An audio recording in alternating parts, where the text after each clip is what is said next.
There are different paths to success, but the most common one, the path that most people who have succeeded took to get there, surprisingly enough, is the one that is taught the least.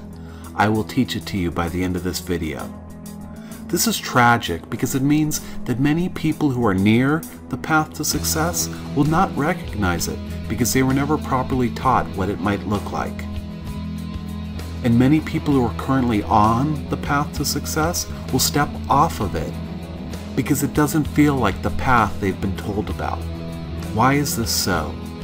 It's because our culture and our so-called success experts have been promoting the wrong lessons.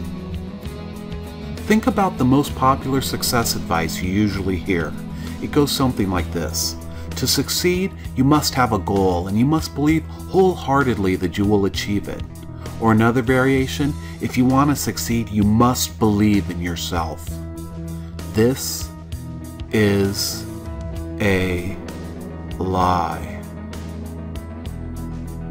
Don't get me wrong, I'm all for you having a healthy amount of confidence and belief in yourself, but believing that they are absolutely necessary ingredients for success is one of the main reasons why people do not succeed.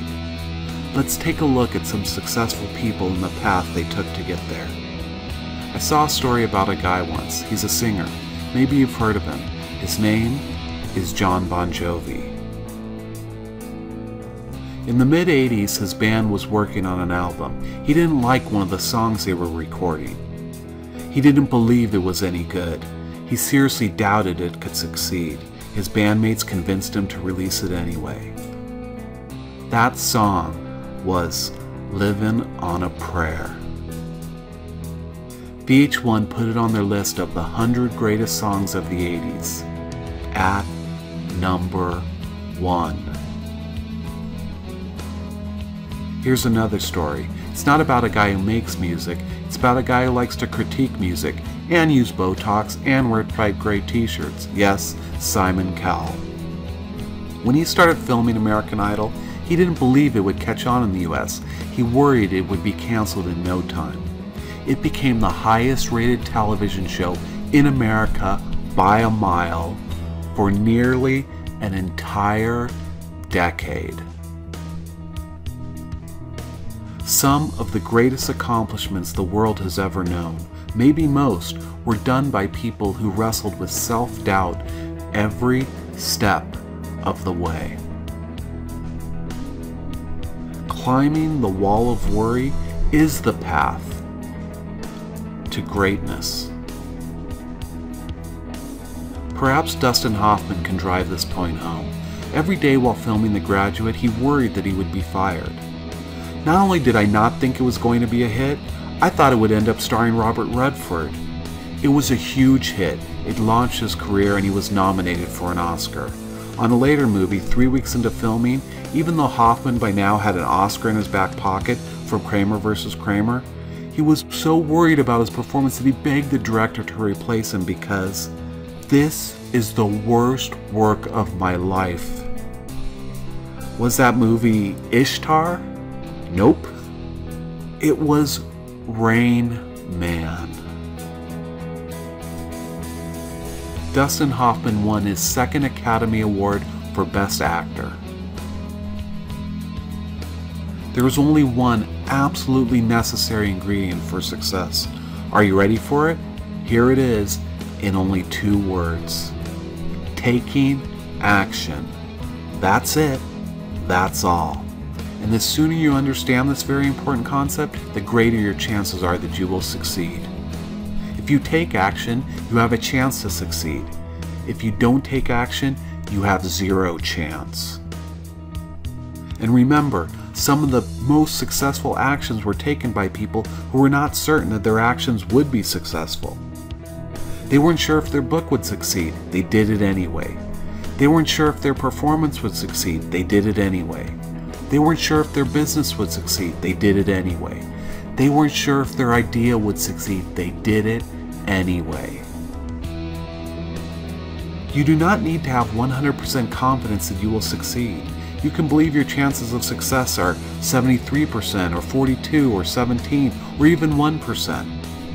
You simply need to believe that you have whatever minimal chance you require to get yourself off the couch.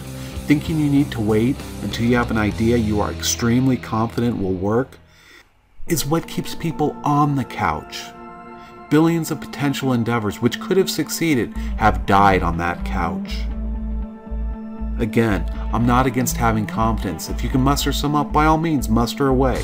But if you can't, forge forward anyway. Do it scared.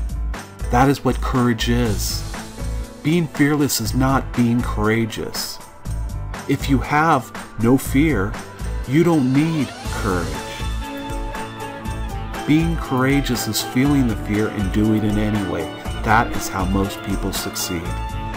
3 quick clarifying points. 1. Taking action can include educating yourself. And for many endeavors, education is extremely important. But education must never become procrastination. Once you know enough to make your next move, you must move. 2.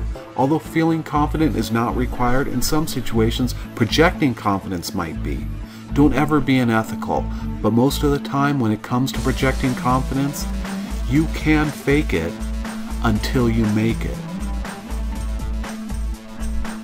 Powerful generals have lifted their heads up high and led armies victoriously into battles they didn't think they would win. You do not have to be confident to act confident. 3. You must always consider the cost of taking action. If you must quit your job, drop out of school, spend a large amount of money, or make a huge time commitment before you'll even know if you're making progress, then do extensive research and think long and hard before you dive in. But if your only risks are an affordable amount of time, money, or embarrassment, then be absolutely reckless in your attempts. Be positively promiscuous in taking action. Listen, if you're trying something new, it's only natural to feel uncertain about whether you will succeed. How would you know? You've never done this before. Plus, if you have a creative idea or an artistic expression, it's extremely difficult to be an objective judge of its merits. John Bon Jovi couldn't do it, Dustin Hoffman couldn't do it, you probably can't either. So stop wondering and worrying about whether you're good enough. The answers you seek are not in your head, they are out in the world. Try it and find out. If you fail, I promise you, your brain has an entire arsenal of defense mechanisms at its disposal to help you cope with it. Scientific research has proven that even after a jarring failure or rejection, in 3 months max, and usually much sooner than that, you will be exactly as happy as you are today. The pain from failing is short-lived. Don't ever forget that. So let's sum it all up. Our culture and our most popular self-help gurus teach us that the prototypical path to success is that of the confident, fearless warrior. But what if that's not you? I say, who cares? It's not necessary. You do not need to feel like that to succeed, so get it out of your head. If you've got an idea, yes, you. I'm talking specifically to you right now. And you know the idea I'm talking about, don't you? If you think maybe, just maybe, it could work, and if it won't cost you an arm and a leg to try, you must try. Even though you are worried you will fail. Because that is how you succeed.